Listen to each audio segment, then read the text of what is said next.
Hello दोस्तों, मैं धीरज कुमार अपने YouTube channel smart study with Dheeraj sir में आप सभी लोगों का एक बार फिर से स्वागत करता हूं।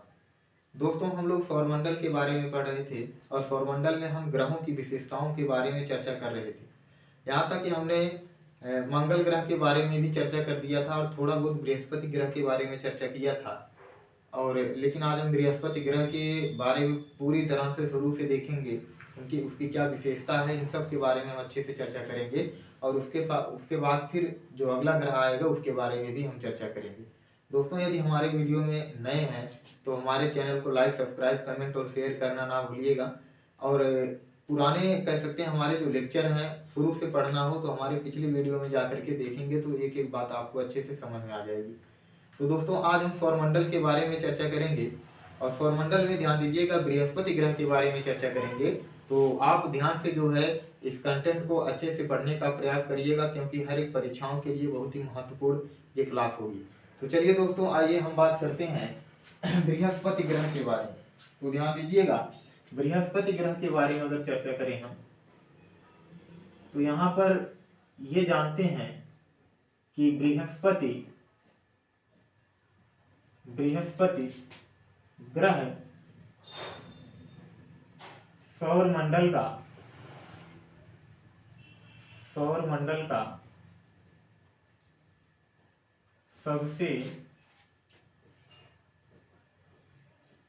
सबसे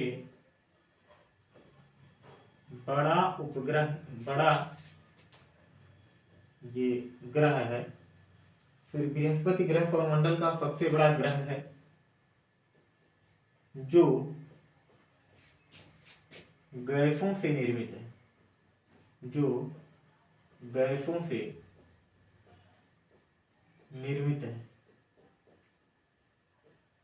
जो गैसों से निर्मित है। तो दोस्तों, आपने देखा कि सौरमंडल का सबसे बड़ा ग्रह कौन है। तो आपने देखा सौरमंडल का जो सबसे बड़ा ग्रह है वो बृहस्पति है। और ध्यान दीजिएगा, बृहस्पति की बात करें, ये सौरमंडल का सबसे बड़ा ग्रह है। यहाँ पर ध्यान दीजिएगा, गैस समझेंगे, जो गैस का आवरण है, यानी कि यहाँ पर गैस की मात्रा सबसे अधिक पाई जाती है। इसलिए ध्यान दीजिएगा, इसका निर्माण किससे हुआ है, गैसों से हुआ है। आगे फिर बात करें तो जो बृहस्पति ग्रह है, ध्यान दीजिएगा, इसका पलायन वेग बहुत ही अधिक है, यानी कि कह सकते हैं सभी ग्रहों से ज्यादा इसका पलायन वेग। यानी कि यह ध्यान दीजिएगा, कह सकते हैं कि एक प्रकार से अपनी धुरी पर ध्यान दीजिएगा 59.2 किलोमीटर प्रति सेकंड की स्पीड से ऐसे घूम रहा। और इसके कारण यहाँ की गुरुत्वाकर्षण शक्ति ध्यान दीजिएगा सबसे ज्यादा हो जाती है। और इसकी कक्षा से अगर बाहर जाना चाहें, या हम यहाँ बृहस्पति ग्रह से अगर बाहर जाना चाहें तो उसके लिए इसके पलायन वेग से अधिक गति करना होगा, तब जाकर के हम ध्यान दीजिएगा इसकी कक्षा से बाहर जा सकते हैं। तो ध्यान दीजिएगा, सर्वाधिक कह सकते हैं पलायन वेग सबसे ज्यादा किस ग्रह का है, तो वो है बृहस्पति। इस बात को भी हम लिख देते हैं यहाँ पर हम इस बात को भी नोट करते हैं। बृहस्पति ग्रह का पलायन वेग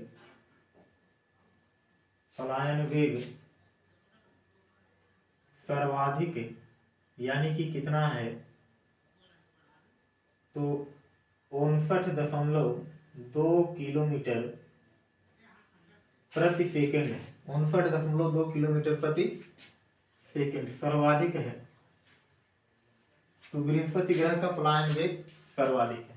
यहाँ पर देखेंगे दोस्तों, एक चीज और समझिएगा, बृहस्पति ग्रह की बात करें तो ध्यान दीजिएगा, बृहस्पति ग्रह का जो एक प्रकार से कह सकते हैं कि 4 सबसे बड़े जो उपग्रह हैं, जिनका नाम है गैनीमीड, कैलिस्टो, आयो, यूरोपा, ये 4 जो सबसे बड़े इसके उपग्रह हैं, इनकी खोज ध्यान दीजिएगा गैलीलियो ने किया था। इसीलिए इन 4 बड़े उपग्रहों को गैलीलियन उपग्रह कहा जाता है। और जो गैनीमीड है, ये संपूर्ण सौरमंडल का ध्यान दीजिएगा कह सकते हैं सबसे बड़ा उपग्रह है। इन बात को भी हम यहाँ पर नोट कर देते हैं।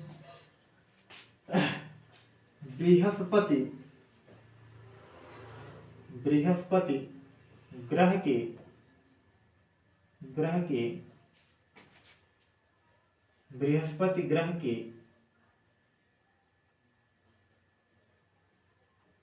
चार सबसे बड़े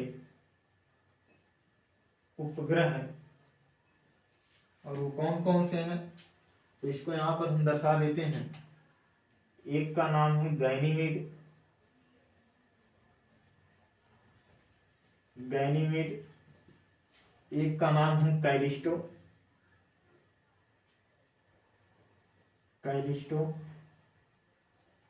एक का नाम है आयो,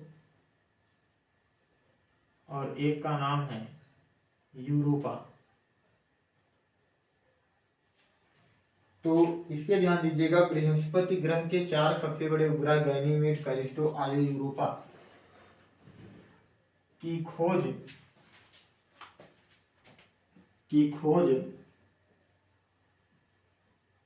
गैलीलियो ने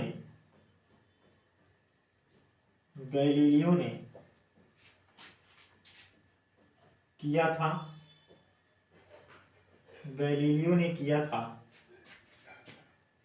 इसीलिए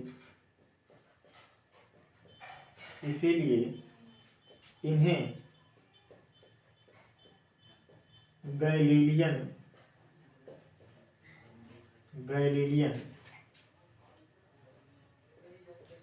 उपग्रह कहते हैं। इसीलिए इन्हें गैलीलियन उपग्रह कहते हैं। फिर समझेंगे यहाँ पर गैनीमेड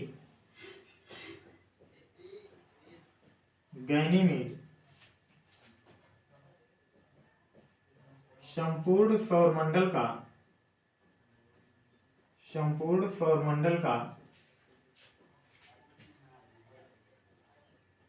सबसे बड़ा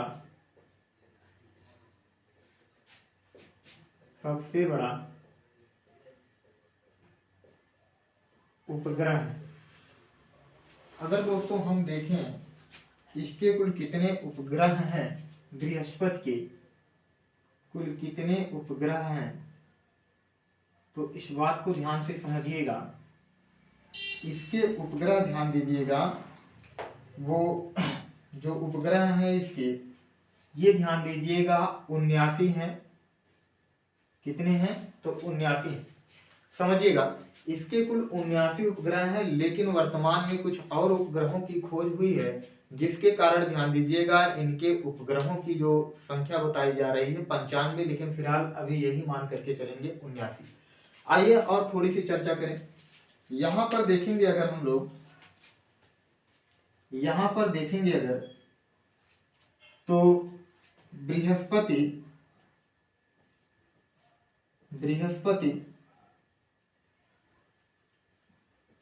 अपने अक्ष या ध्यान दीजिएगा धुरी पर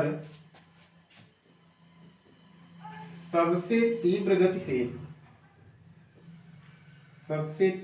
से कम समय में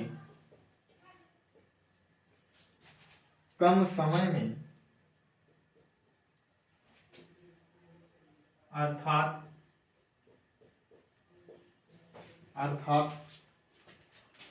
9 घंटे 55 मिनट में एक चक्कर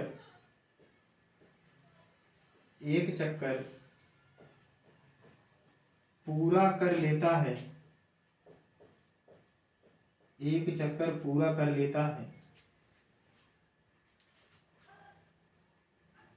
जिसके कारण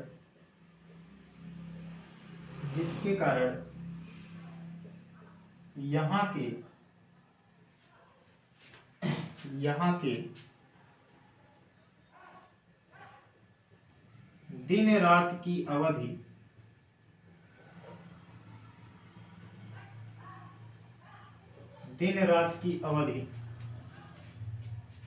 जिसके कारण यहाँ की दिन रात की अवधि 9 घंटे 55 मिनट। तो यह चीज आप अच्छे से समझ गए होंगे। यानी कि अगर हम एक लाइन में कहें तो इसका घूर्णन काल कितना है, घूर्णन काल, तो देखिएगा इसका घूर्णन काल जो है या इसी को कहा जाता है परिभ्रमण काल।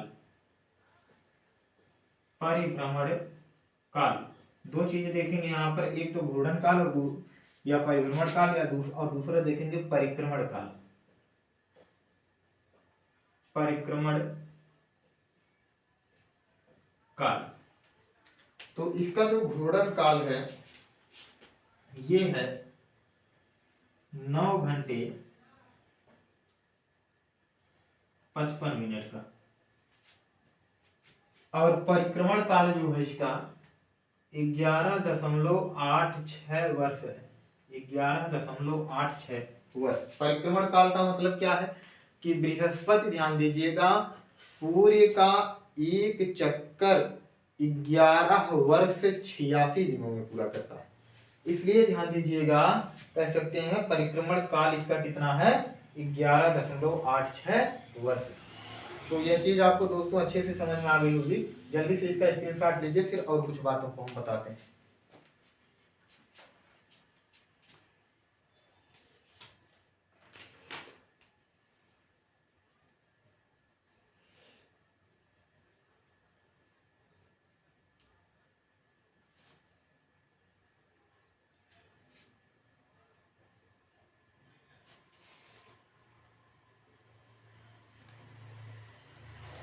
चलिए दोस्तों, आप इसका स्क्रीनशॉट ले लिए होंगे, तो इसके बारे में थोड़ा सा और हम जानते हैं, थोड़ी सी जानकारी और इसके बारे में देखते हैं हम लोग। यहाँ पर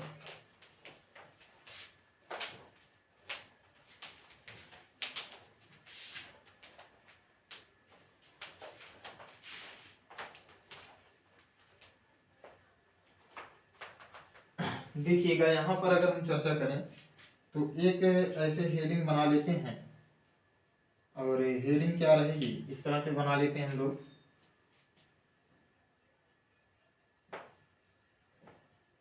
बृहस्पति ग्रह का अन्य नाम, अन्य नाम।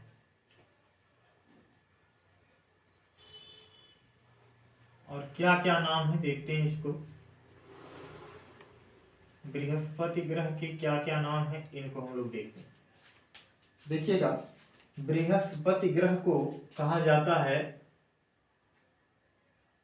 लघु सौर तंत्र,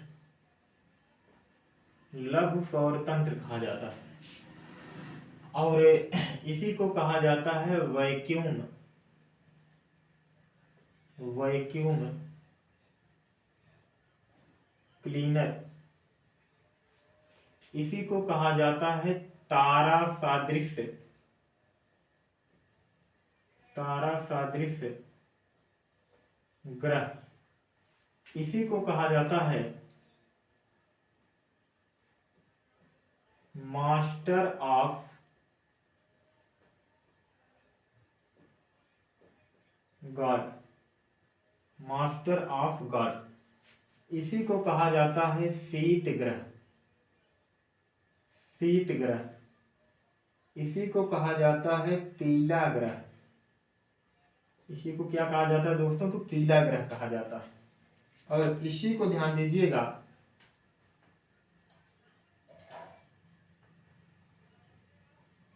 इसी को एक और चीज कहा जाता है, देखिएगा,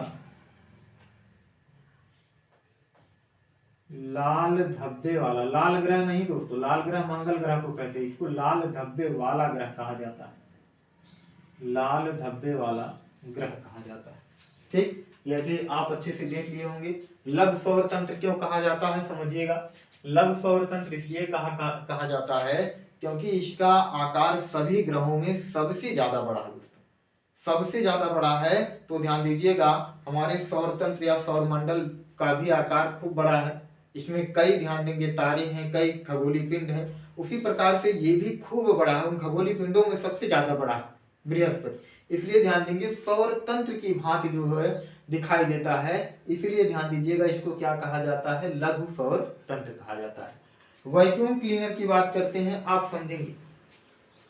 देखिएगा इसका पलायन वेग बहुत ज्यादा है, 59.2 किलोमीटर प्रति सेकेंड। इतना ज्यादा है दोस्तों कि समझिएगा इस बात को कि होता क्या है, ये जो ग्रह है पलायन वेग तीव्र होने के कारण इसके, ध्यान देंगे, कह सकते हैं कि जो गुरुत्वाकर्षण शक्ति है वो बहुत ज्यादा हो जाती है। और जब गुरुत्वाकर्षण शक्ति बहुत ज्यादा हो जाती है तो ये ध्यान दीजिएगा, कह सकते हैं कि अपनी ओर किसी भी वस्तु को तीव्र गति से खींचता है। तो सौरमंडल में ध्यान दीजिएगा जो छोटे छोटे खगोलीय पिंड हैं वो अगर इधर उधर टकरा करके जाते हैं, इसे मान लीजिए पृथ्वी पर आ रहे हैं या अन्य ग्रहों पर जा रहे हैं, तो इसकी गुरुत्वाकर्षण शक्ति इतनी तीव्र है कि ये क्या करता है, उनको अपनी तरफ खींच लेता है, जिससे सौरमंडल में कोई भी चट्टानें, ध्यान दीजिएगा, क्या होते हैं, टकरा नहीं पाती। और जब टकरा नहीं पाती हैं तो समझिएगा सौरमंडल क्या होता है, सुरक्षित रह जाता है, अन्य ग्रह भी सुरक्षित रह जाते हैं, जिसके कारण ये क्या करता है, उनका सफाया करता है। इसलिए ध्यान दीजिएगा इसको सौरमंडल का क्या कहा जाता है दोस्तों, वैक्यूम क्लीनर कहा जाता है। ठीक, तारा सादृश्य ग्रह, इसका आकार इतना बड़ा है कि तारों के समान दिखाई देता है, इसलिए इसको तारा सादृश्य ग्रह कहा जाता है। मास्टर ऑफ गॉड, सभी ग्रहों में सबसे बड़ा होने के कारण ध्यान दीजिएगा इसको वरीयता सबसे पहले दी जाती है, इसलिए क्या है, मास्टर ऑफ गॉड इसको कहा जाता है। ठीक, इसको शीत ग्रह कहा जाता है। इसका रंग ध्यान देंगे पीला है, पीला ग्रह कहा जाता है। और लाल धब्बे से युक्त कुछ संरचनाएं हैं, इसलिए इसको लाल धब्बे वाला ग्रह भी कहा जाता है। एक लाइन और यहाँ पर लिख दें इसके बारे में, ये कंप्लीट हो जाएगा। यहाँ पर ध्यान दीजिएगा, कह सकते हैं बृहस्पति ग्रह पर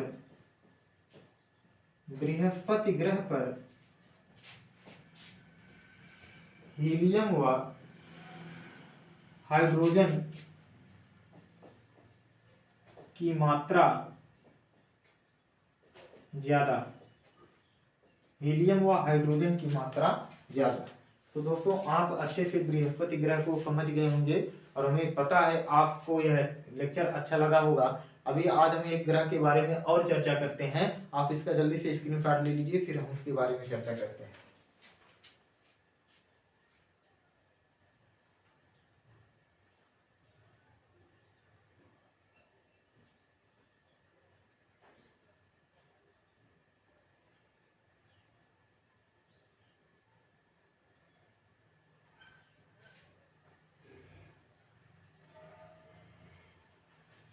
चलिए दोस्तों ये हो गया होगा। अब हम अगली हेडिंग बनाते हैं, जल्दी से हम देख लेते हैं शनि ग्रह के बारे में।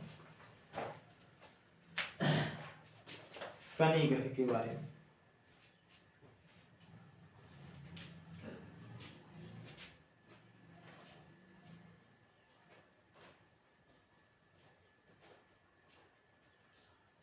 शनि ग्रह जिसको कहा जाता है सैटर्न।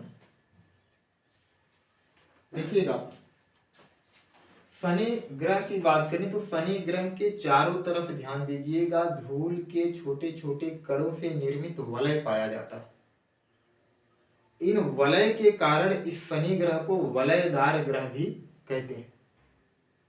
और फिर बात करें थोड़ा सा, इन वलय में ध्यान दीजिएगा 7 छल्ले पाए जाते हैं। इन 7 छल्लों की खोज ध्यान दीजिएगा गैलीलियो ने किया था। इन सब के बारे में चर्चा करेंगे, एक एक पॉइंट देखिएगा। यहां पर मैं लिख रहा हूं शनि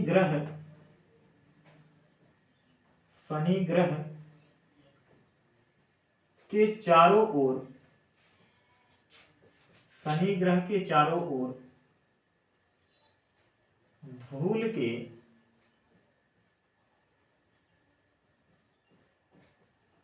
कणों से निर्मित, धूल के कणों से निर्मित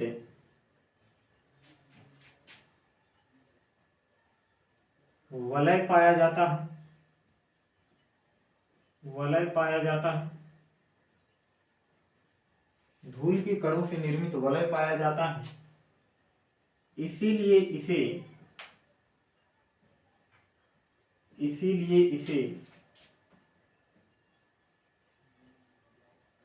वलयदार ग्रह कहते हैं, वलयदार ग्रह कहते हैं। दूसरी बात करें, इन वलय में 7 छल्लेनुमा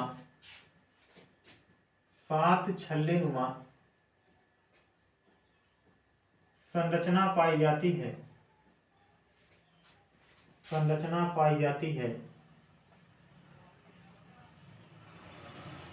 संरचना पाई जाती है, जिसकी खोज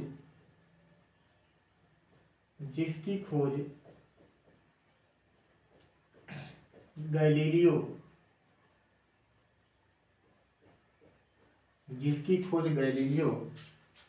ने की थी, जिसकी खोज गैलीलियो ने की थी। अगली बात करें तो ध्यान दीजिएगा, शनि ग्रह में वलय के कारण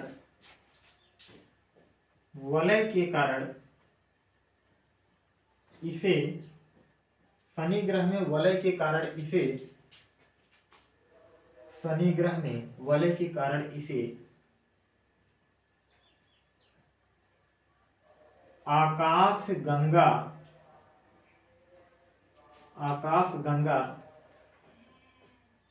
सादृश या कोष्टक में गैलेक्सी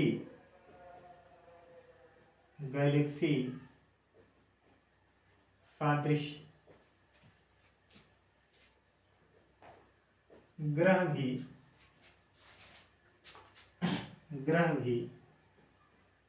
कहा जाता है। यह पॉइंट हो गया। ध्यान दीजिएगा, यहां पर एक बात करें,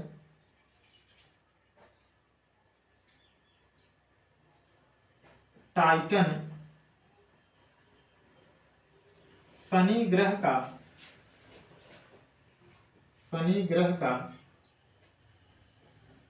एकमात्र नहीं, एक मिनट हो गया। टाइटन शनि ग्रह का एक ऐसा उपग्रह है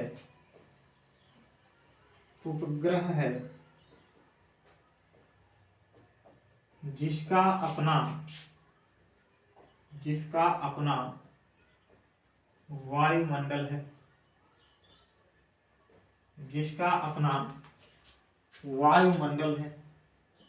तो दोस्तों ध्यान दीजिएगा, शनि ग्रह की बात करें तो शनि ग्रह, ध्यान दीजिएगा, एक शनि ग्रह की बात करें तो शनि ग्रह का एक उपग्रह है टाइटन।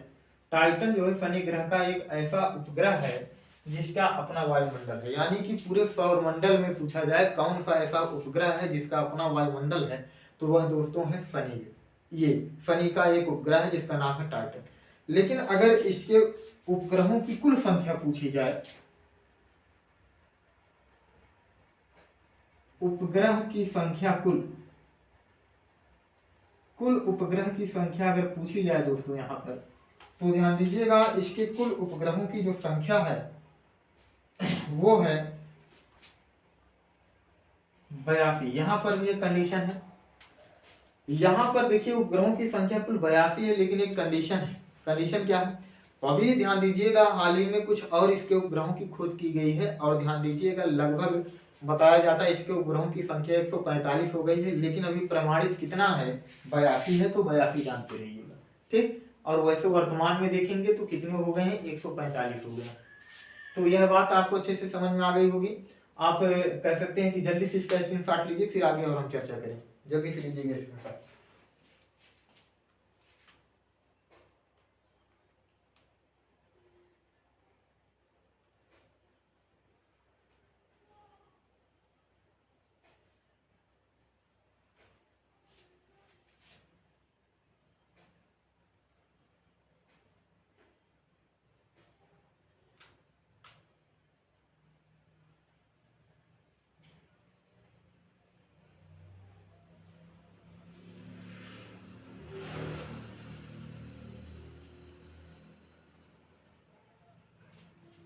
चलिए दोस्तों यहाँ पर देखते हैं और थोड़ी सी चर्चा करते हैं इसके बारे में, और इसके बाद यह भी समाप्त हो जाएगा हमारा। और दो और बचेंगे ग्रह जिनके बारे में चर्चा हम लोग आगे करेंगे। यहाँ हम लोग देखते हैं पहले, सबसे पहले देखिएगा, अगर बात करें तो एक पॉइंट और यहाँ पर शनि ग्रह सौरमंडल का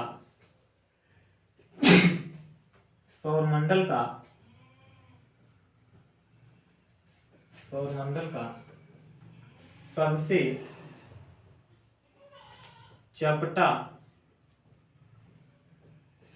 चपटा उपग्रह है। सौरमंडल का सबसे चपटा उपग्रह है। ध्यान दीजिएगा, इसका घनत्व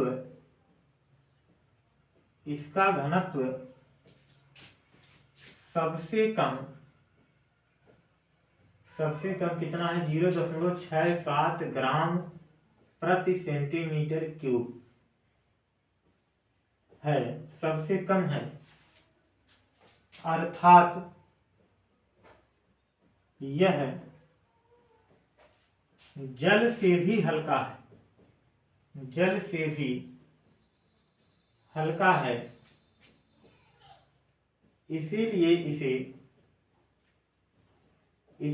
इसे जल में तैरता हुआ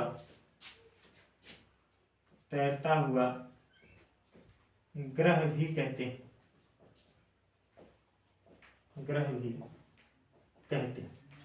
जल में तैरता हुआ ग्रह भी कहते हैं। तो दोस्तों यह बात आपको अच्छे से समझ में आ गई होगी।